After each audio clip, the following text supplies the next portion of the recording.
I'm going to do a presentation, show a couple videos, and lead a discussion. But the first, what I want to do is to tell you a little bit about the Truth and Democracy Coalition, and then about some of our upcoming events. So the Truth and Democracy Coalition was formed to build a pro-democracy movement in America.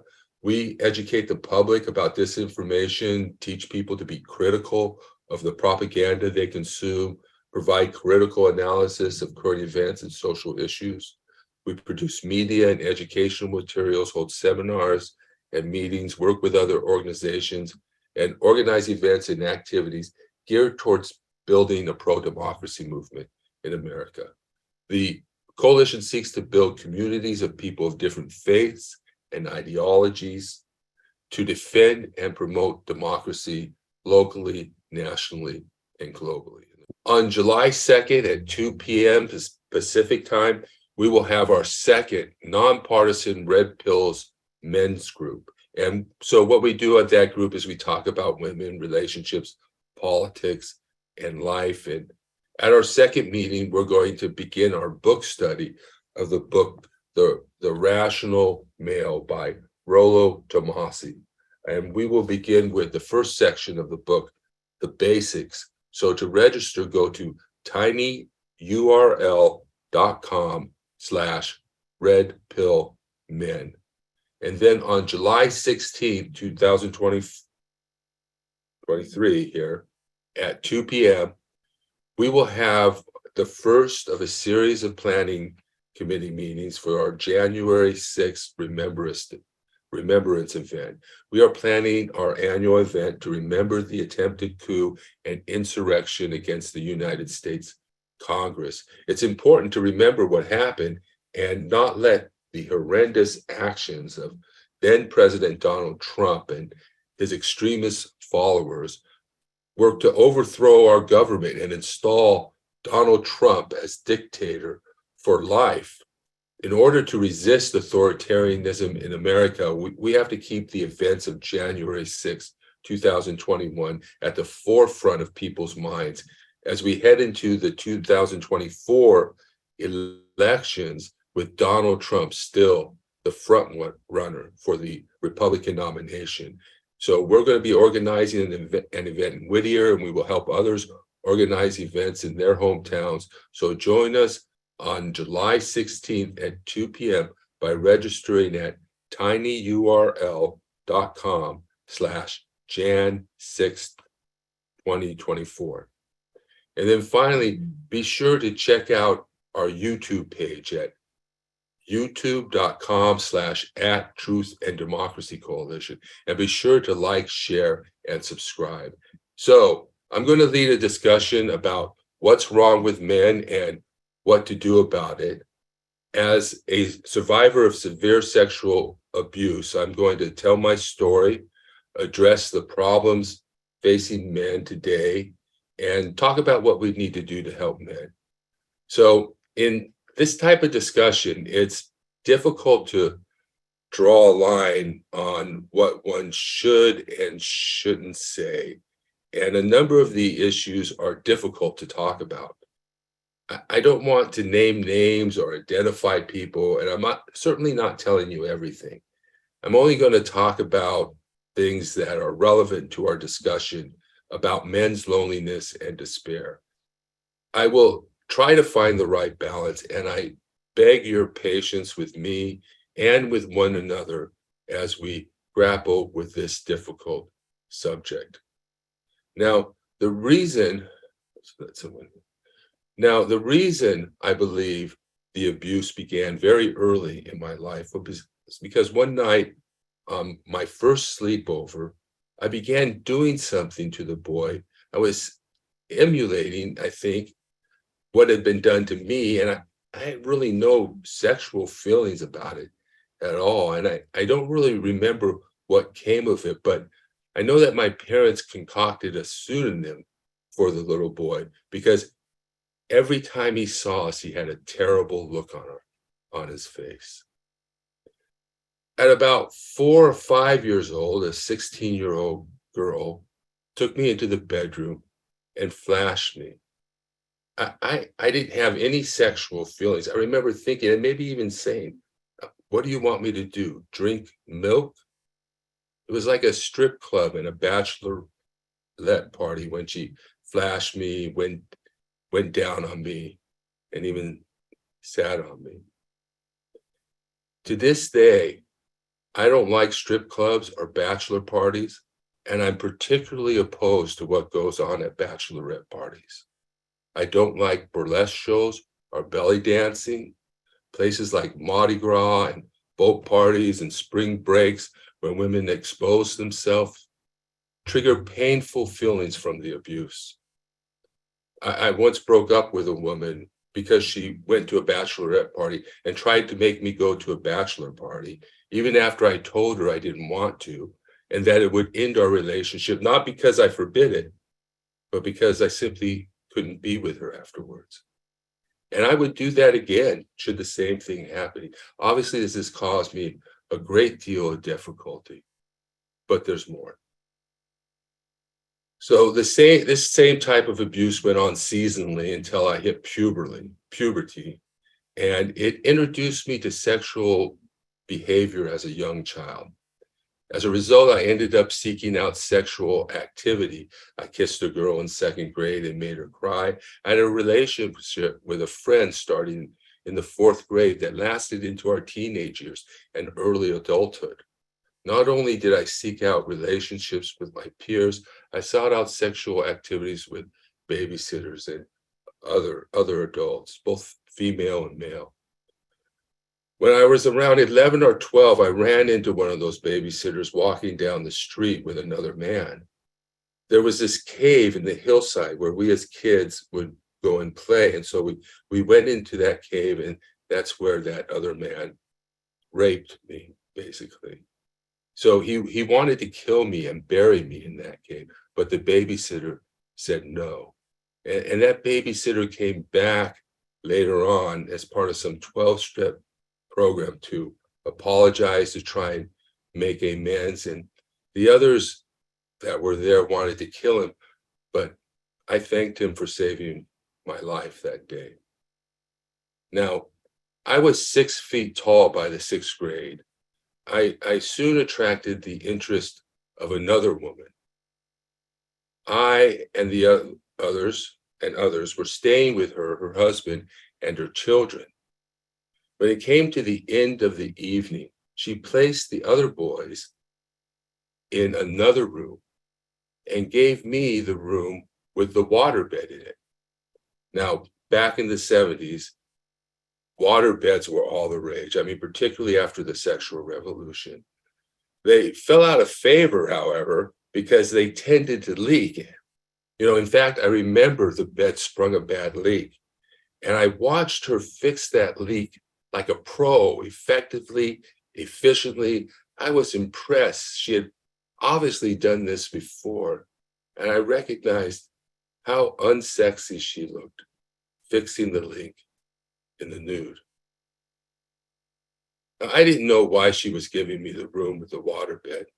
I assumed that there wasn't enough room where the others were sleeping. And of course, later in the evening, she came in and seduced me. Now, this is where I want to talk about what grooming is. It's not like a cat grooms itself or how I groom my beard. Grooming, when it comes to sexual abuse, is the seduction of a child. It's simple. It's that simple. Now, she kept me up most of the night, and in the morning, I had to engage in activities with the other kids and her husband. The next day, I was sleepy. By the third, I was so tired, I simply fell asleep as she attempted to seduce me. She was pissed. I couldn't keep my eyes open. I couldn't perform. I couldn't continue to be out all night and have sex I'd be out all day and have sex all night and be able to function. So she came up with a solution. I needed to be excused from the daytime activities because I was tired and needed to sleep. I didn't know if it took 1 or 2 days in a row for her husband, out entertaining the children, to start thinking, why is he tired? Why does he need to get more sleep? He must have then realized what was happening, turned the car around and sped home in the afternoon to catch his wife hopping on me on the waterbed. Later that evening, he was angry. He was a burly man. He was a sportsman. He started to ask me why I did what I did and if I knew it was wrong. And I got scared and I started to cry. I was afraid he was going to beat me up. When he saw that, he threw himself to me, wrapped his arms around me, and hugged me. I didn't make the decision, I told him. He asked, sort of using gestures and words, why I had had an erection. She does that. I don't know. I was confused. They divorced not long after that. Now, many young girls and boys who have been groomed and abused are also confused. Sexual abuse is confusing. We have conflicted feelings. On the one hand, it's pleasurable and it's attention. On the other hand, it's an abuse of power. I can't think, sexual abuse has historically been a highly underreported crime. And I can't think of a more underreported sex crime than a woman grooming and abusing a teenage boy. So do not think, parents, for one moment, that there isn't some woman out there who wants to turn your teenage son into her play toy. Don't think of that. That's not the case for one moment. You talk to your daughters about sexual abuse, talk to your sons too. So I'm going to jump ahead to high school now. I was 6 feet, 2 inches tall. I was either 16 or 17 years old when I got called into the counselor's office late in the day. I didn't know why I had got called to the counselor's office so late, but I dutifully went. I sat and waited and waited and waited. What was taking so long, I thought? I asked the lady working at a desk sort of in the middle there.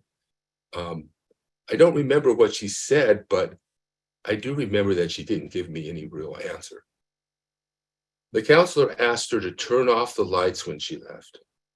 At the end of the day, the woman turned off the lights, picked up her things, and began to leave. She walked towards me into the waiting room and toward the door. She looked at me as she was walking towards me. She looked at me knowingly. Maybe she felt bad. Maybe she didn't. Maybe she thought that if I was her son, she wouldn't want the counselor to have sex with me. Maybe she didn't feel she could report it. Maybe she didn't want to. Why did she turn off the lights while I'm still there? I thought. At some point thereafter, the counselor called me in somehow, or I went looking. We had a 69 on the floor of her office. She made me lick her ass that day, and I remember thinking, that wasn't that bad. I think it happened maybe a couple of additional times, but I knew how to get rid of her. I went up and put my arm around her in the quad during recess. While I had sexual feelings, in the back of my mind, I knew she would have to back away if I started to behave like that in public. So she later told me not to do that. Now, after I graduated, I went to community college. I became a lifeguard and swimming instructor. I was around 18, 19 years old. One of the mothers of one of the children I was teaching took an interest in me. She was at least in her 30s. I was a barely legal teen. We had an affair. One day, she was angry with her husband, and she was angry because he gave her a dildo for her birthday or some holiday or something. And I didn't know what to make of that gift. All I knew was that he had provided her with this great house with a swimming pool. He was a business owner. When I think back on it now, he was probably saying, Eustace, stop cheating on me. He probably didn't know how young the men were she was cheating on him. with. Now, I knew how to get rid of her too. I started to tell her I loved her. I really didn't, but I knew that she could not have that. And she, of course, immediately dropped me. Now, this story would not be complete without a story of redemption. I had a conversion experience in a women's studies class at the University of Southern California. And I've told this story before, and you can see the show in God Called a Writer, Paul's Mystical Conversion Experience on my podcast. And I put a link to that already in the chat when I put those other links in there, so you can access that for that story. But the experience of the spiritual experience had a profound effect on me. I became a founding member of the Students Alliance for a Non-Sexist Society. I founded a pro-feminist anti-pornography group called People Against Pornography. I wrote and spoke about pornography and eventually authored an academic survey, here it is right here, of laws and social attitudes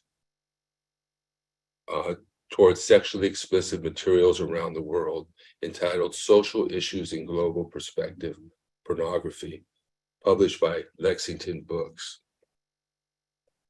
So men are lonely, they're killing themselves at much higher rates than women, and suicide rates are rising.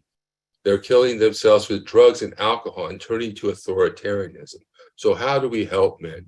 Well, what I want to do is show you some data. So here are the deaths of despair, and suicide, alcohol-related deaths, drugs, and the deaths of despair are a sort of an aggregate of all of those things. And you see the tremendous rise in these deaths of despair over the last, since around maybe 2000, it looks like here. So these are the suicide rates. And as we see here, white men are at the top. And you really wouldn't think that if white men are powerful and white men are the oppressors and white men, why are they killing themselves at such higher rates? And then you see all men, the rate of suicide is increasing for all men, although white men are twice as likely to commit suicide than men of color. And then here we see, interestingly, white women going down and women of color pretty much the same. Let's go to the next one here. So here we have non-Hispanic white men, 45 to 50 or 54. This is from the CDC. And we see that drug deaths are going up quite significantly, and for all males, and for everyone, it looks like, but particularly for white men, and then for males. And then we also see that white women are also increasing at pretty much the same rate as white males. And this has caused some people to speculate that these deaths of despair are a white issue. And I'm sure that there are issues that race may play a role in it, particularly with some of the negative narratives that are negative towards men, towards America, towards Christianity, towards Western civilization, toward Christianity, may be having an impact, and then maybe the threat of loss, of losing their position, is leading to this, to these deaths of despair. But on this presentation, I'm really going to focus on men, and not necessarily just white men, but men in particular. And then here we have a graph of suicide rates, and we can see that from here that we haven't had this level of suicide since the era of the Great Depression.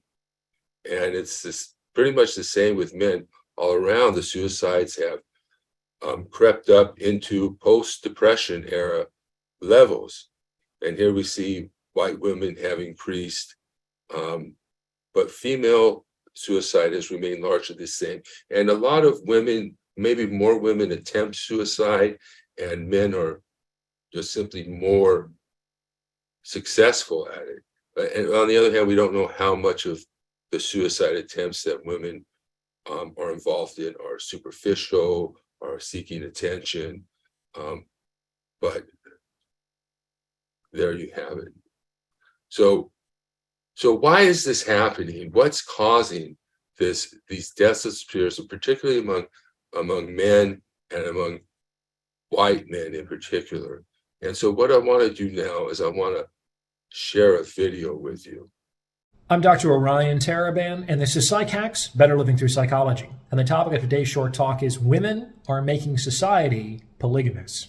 Now, this is obviously a very provocative title, but that doesn't necessarily mean that it isn't true. And I hope to back it up with some evidence and arguments in this episode. I will say at the outset that I don't think this movement is intentional. That is, I don't think that women are consciously attempting to accomplish this purpose. This is an epiphenomenon that emerges out of the data en masse, kind of like how a wave emerges out of the movements of individual particles, none of which are particularly wave-like. None of the molecules has any awareness that it is contributing to the wave, but the wave arises out of the molecules nonetheless. This is the mystery surrounding individuals and populations. The two are obviously connected, but it's impossible to see how unless you take a wide enough vantage.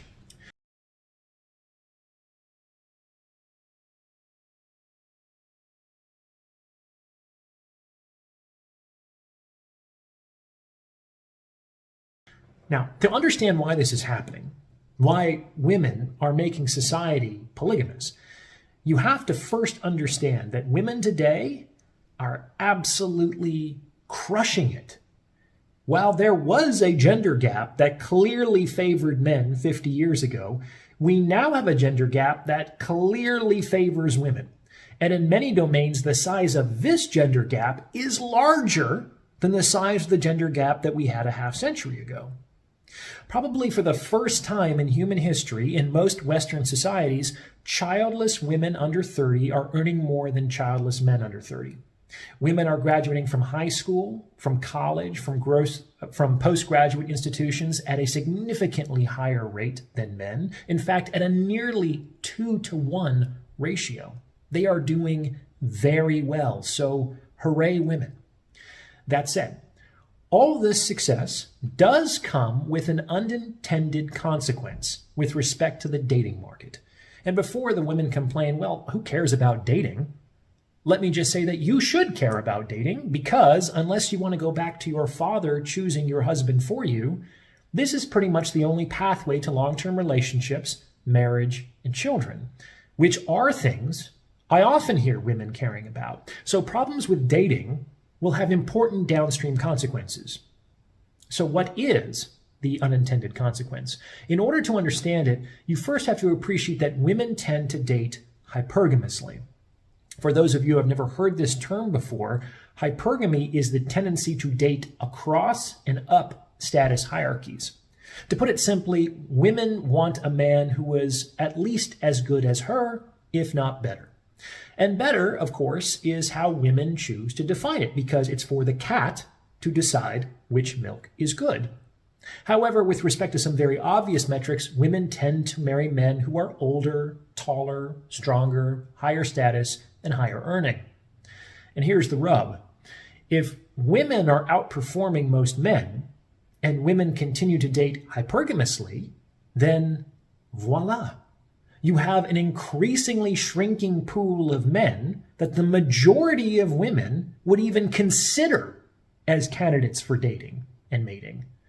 And that's bad for women because fewer eligible men significantly increases the intra-sex competition for a dwindling pool of potential mates. And it's also bad for most men because most men are just flat out being disqualified from the sexual marketplace. On the other hand, if you are a top 10% man, a top 5% man, wow, Is it a time to be alive? And why is that? Because all of these beautiful, high-achieving, intelligent, successful women are competing for you, one of a smaller and smaller subset of men. And the men at the top of these status hierarchies are just having a lot of sex with a lot of different women, and this phenomenon is accelerating at a fantastic rate. In the last 10 years, the number of sexual partners that the average man has had has remained the same. However, over that time, according to the General Social Survey, the number of men under 30 who had no sex in the past 10 years, and in the past year, has tripled from 10% to nearly 30%. This means that one in three young men have absolutely zero presence in the sexual marketplace. On the other hand, only roughly 1 in 6 women in that age group reported the same thing. This creates a correspondence of roughly 5 women for every 4 men. And that assumes an even distribution across the remaining participants, which is absolutely not the case. The top performing men are not only having more sex with more women, they're having a lot more sex with a lot more women. So what does this mean? Well, if you put 2 and 2 together, it means that society is becoming increasingly polygamous, in which a smaller and smaller subset of men are enjoying a larger share of the sexual access to all women. To put that 5-to-4 ratio another way, this means that 20% of women under 30 are currently in a polygamous relationship, whether they're aware of it or not. This situation is not conscious or intentional, but the data back it up. And just to be clear, this is not something men are doing. This is not something that men are forcing on women. Why? Well, in the first place, you have to remember that more men are getting less sex than they had 10 years ago. So if this is a conspiracy on the part of men, they're doing a really bad job of it. And in the second place, women are gatekeepers of sex. These women are not having sex with a smaller subset of men against their will. It's the women who are functionally voting with their feet that it's either these men or no men at all for me, thanks. And what's the likelihood that any one of these top men who now have historically unprecedented sexual access to women, what's the likelihood that one of these top men is going to exclusively commit to any one of these women? I would say that it becomes increasingly smaller. So this is one of the unintended consequences of women's recent success. And what are the solutions? Well, we know that there are several bad or unlikely ones, including reactionary social movements that relegate women to traditional gender roles, or asking women to date and mate with men who are less desirable to them. I mean, neither of those things is going to happen. So to be honest, the best solution that I can come up with is to really support men. Like to support men with at least as much vigor and enthusiasm as we currently support women. So that the pool of desirable men continues to grow rather than shrink for many years to come. You can be the judge of how likely that will be anytime soon.